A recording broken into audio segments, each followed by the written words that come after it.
I'm not getting pulled over today. Peace out. See you later. All right, people. So I got away from him, obviously, because I'm here. And we're going to watch the craziest police chases caught on camera. Which you knew that already because you guys can read. Let's go. The best part of any action movie is the car chase. There's It just is the best nothing part. like Well, the thrill of a high-speed pursuit. Watching shiny sometimes cars the best part. weave in and out of traffic, narrowly avoiding some serious accidents. It's the most exciting thing on earth, except for car chases that happen in real life. Ready to get your heart racing? They might be exciting in real life. You don't know because you haven't done it. How's he going to tell us if it's exciting or not? It's probably scary. Let's get it on.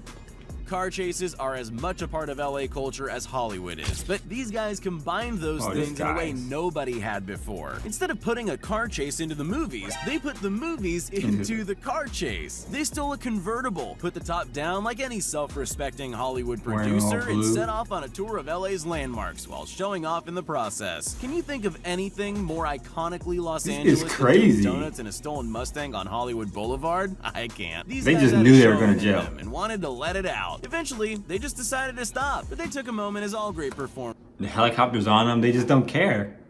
I mean, I guess might as well do what you do. I don't even know what to say. Might as well have fun with it before you go to jail, I guess. That's what I mean. Do to take selfies with the fans and pose on their sports cars before calmly handing themselves over to police. Fortunately for police, the two surrendered without resisting and with no reported injuries.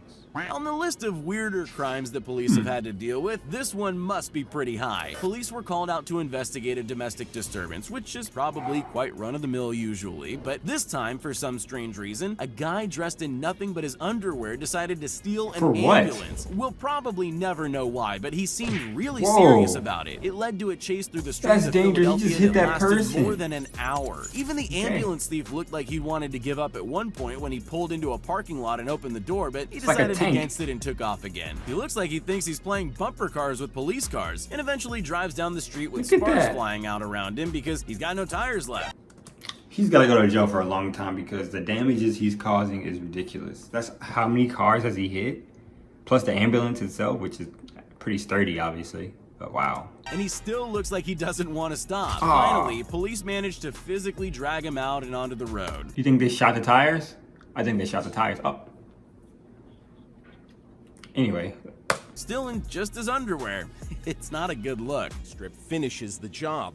The ambulance comes to a stop on Tolbert Street. Bleeding? Speaking of brazen criminals, you'll never believe this guy. He carjacked a truck with a woman and they sped off into the distance at a crazy 110 miles per hour. That's when the police chased apart. And it was a serious chase, with the truck hitting the police cars several times in an attempt to escape. But it didn't quite go the way the thieves planned. Instead, they went off the road and crashed into the desert in a dramatic cloud of smoke. The man took off on foot, but bizarrely looks like he's turned around and is running toward the cops.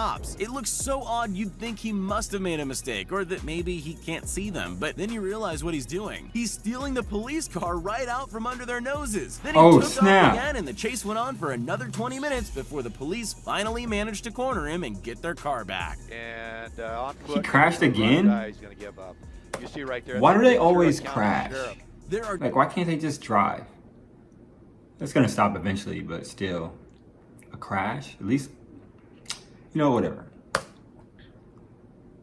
Right there, it's a Ventura County Sheriff. There are two kinds of criminals: the ones who sneak around under the cover of darkness, hoping to never be seen, and the brazen ones who are just out to taunt the police even if they did nothing wrong. This guy was stopped for reckless driving, and you'll soon realize why. He sped away from the cops, reaching speeds of 100 miles per hour, and they still caught you? to kick it up a notch and started doing stunts on his bike, like standing on the seat while it was moving. The cops probably would have loved it if he'd fallen off, but he didn't. He just made a couple of rude gestures at them and kept going. Eventually, he pulled into a gas station and surrendered to police, who charged him with driving on the wrong side of the road. I guess there's no law against doing stunts on the road. I just want to say that I love my family and my two baby girls, and I'm sorry I disappointed.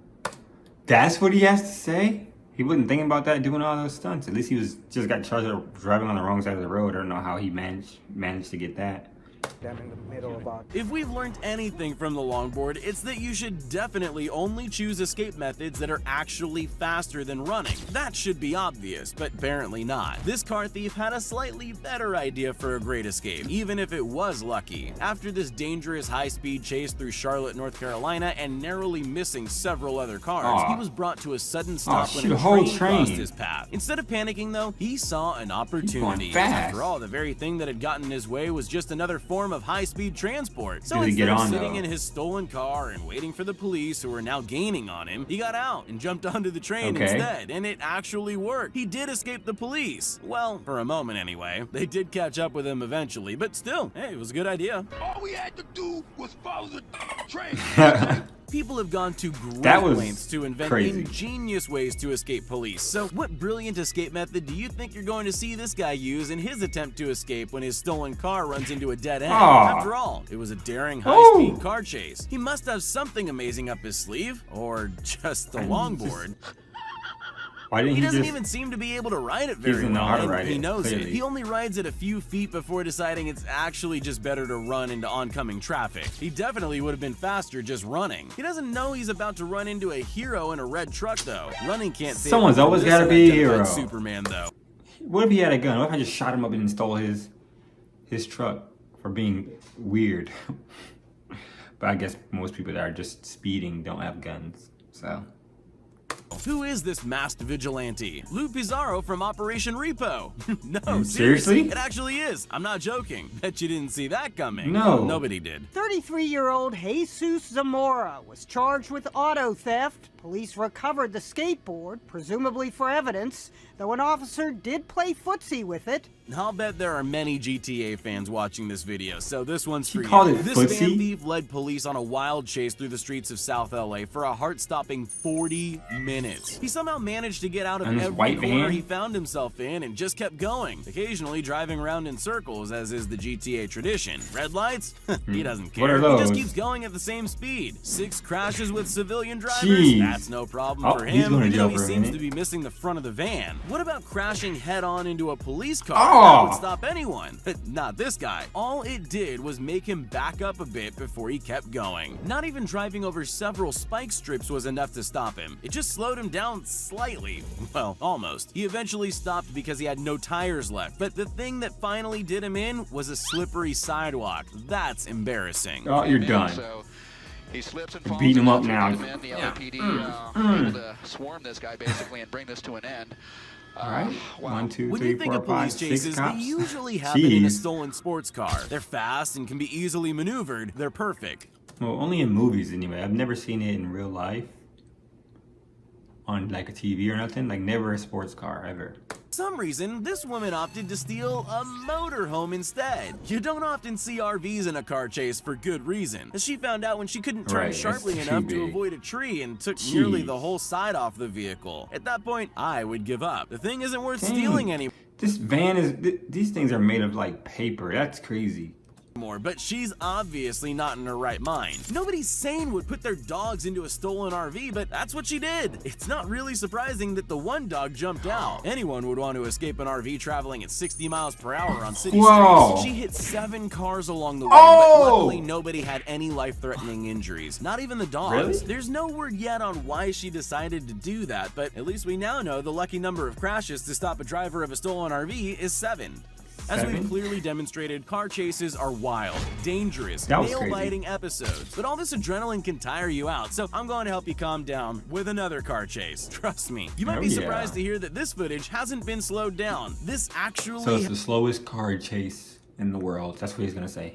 Happened. This guy was caught with some stuff in his car the police really shouldn't have seen and sped off to escape, but then realized how scared he was and slowed right down to 10 miles per hour. The police decided it was in their best interest not to try some dangerous maneuver to get him to stop and tried to talk him down instead, which they could do because he kept calling them on his cell phone to tell him how scared he was. The chase lasted a mind-numbing 45 minutes and they covered a grand total of 3 miles. If that won't help you drift off to sleep, nothing will. suspect's car, causing it to slam Oh. into a concrete median. Is it the same person? SWAT officers swarmed that's something the different. suspect. If you're a kid with no experience driving, it's probably not a very good idea to steal a car. This 15-year-old is here to show you why. He took the stupidity up a notch by not just stealing a I can't car, believe- but a bus, and creating a full-blown police chase. That's basically a Luckily, tank no on wheels. children were on the church bus, but a bus being driven Oh my by God. someone who can't really drive would have rightly frightened other drivers. Anyone would be worried if they had to drive near a bus that's swerving all over the road like this one. It looks like he actually not doing too manages bad, to I hit guess. every single barrier he gets close to. Then, just to kick it Oh up my a gear, God. he speeds across a road into oncoming traffic. Really, with the way he's driving, it looks like he's lucky He's the bus crazy. didn't just tip onto its side. He Why finally is he stopped driving and like drove that? head on into a police vehicle. Yeah, that'll do it. And we're able to put I him wonder in how long he got handcuffs went to and jail. pull him out. Crazy. Alright, well, that's the end of the video. Thanks for watching. Like, comment, subscribe. Let me know what you want to see next.